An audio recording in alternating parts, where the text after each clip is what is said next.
ఒక్కొక్కడు మంత్రి ఇవాళ మంత్రి కమల్ హాసన్ కంటే పెద్ద యాక్టర్లు ఉన్నారు. ఆయన ఒక ఆయన ఉన్నాడు డిప్యూటీ సీఎం.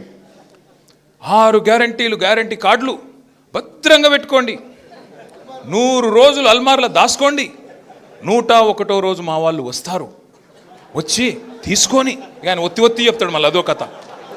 వస్తారు, వచ్చి తీసుకొని గ్యారంటీ కార్డులను భద్రంగా మీరు పెట్టుకున్నట్టయితే మరి వెంటనే 101వ రోజు నుంచి మీకు ఇవన్నీ వస్తాయి.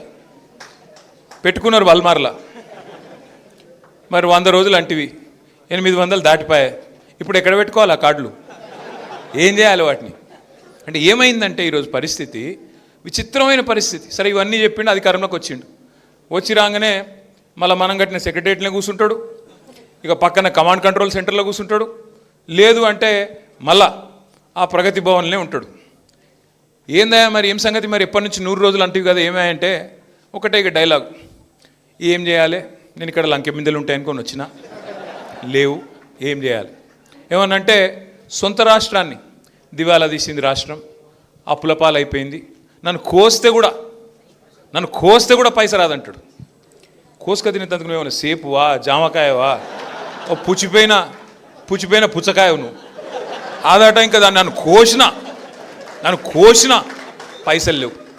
అయితే నీకు రిటైర్డ్ ఉద్యోగులకు పైసలు లేవు, ఉద్యోగులకు పిఆర్సీ ఇయ్యనికి పైసలు లేవు, స్టూడెంట్స్కి ఇయ్యనికి పైసలు లేవు, రైతులకు ఇయ్యనికి పైసలు లేవు, మహిళలకు 2,500 ఇయ్యనికి పైసలు లేవు, తులం బంగారం ఇయ్యనికి పైసలు లేవు, స్కూటీలు ఇయ్యనికి పైసలు లేవు, కొత్త రిక్రూట్మెంట్లు విలువనికి పైసలు లేవు, వేటికి లేవు.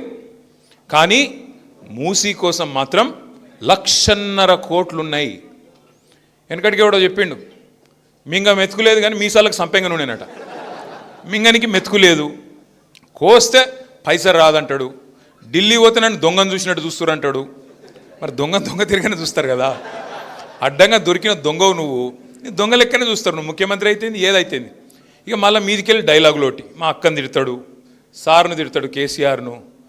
ఎట్లా అంటే ఈయన మాటలు వింటుంటే నాకు గమ్మత్ అనిపిస్తుంది. రేవంత్ రెడ్డి మాట్లాడితే ఏదైనా కొద్దిగా హైట్కు తగ్గ మాటలు మాట్లాడాలి. మరి ఓ మచ్చర్ పైల్వాన్ గాడు పెద్ద డైలాగులు ఉండేది 3 ఫీటు, మాట్లాడేదేమో 30 మార్కాన్ మాటలు. అరే హైట్కు తగ్గ డైలాగులు కొట్టాలి, కొద్దిగా చూసుకోవాలి. ఇప్పుడు ఎట్లుంటుందంటే నేను పోయి ఒక ఆడవాడు ఉంటాడు కదా, రాకో బీకో వాడు పెద్ద ఫైటర్, డ్వేన్ జాన్సన్ అని కూడా ఉంటాడు, చూసింటారు కదా మీరు ఆ WWEలో.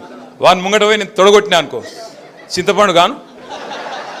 ఈయన కూడా గంతే, తెగబలిసిన కోడి ఒకటి చికెన్ షాప్ ముంగట పోయి తొడగొట్టిందట. ఒక అట్లున్నది ఈయన కథ. అరే అర్థమే కాదు మాకు. ఊరి నీకు ఎన్నిటికీ పైసలు లేవంట, కానీ 1,50,000 కోట్లు మాత్రం మూసీలో ఉన్నాయంట.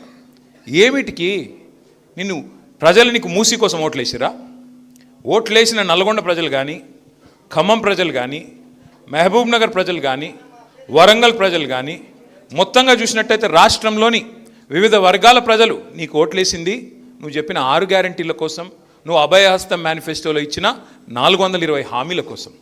నువ్వు మూసీయే చేస్తా, ఇవన్నీ పక్కకు పండబెడతా అంటే నీకు ఓట్లేదురా?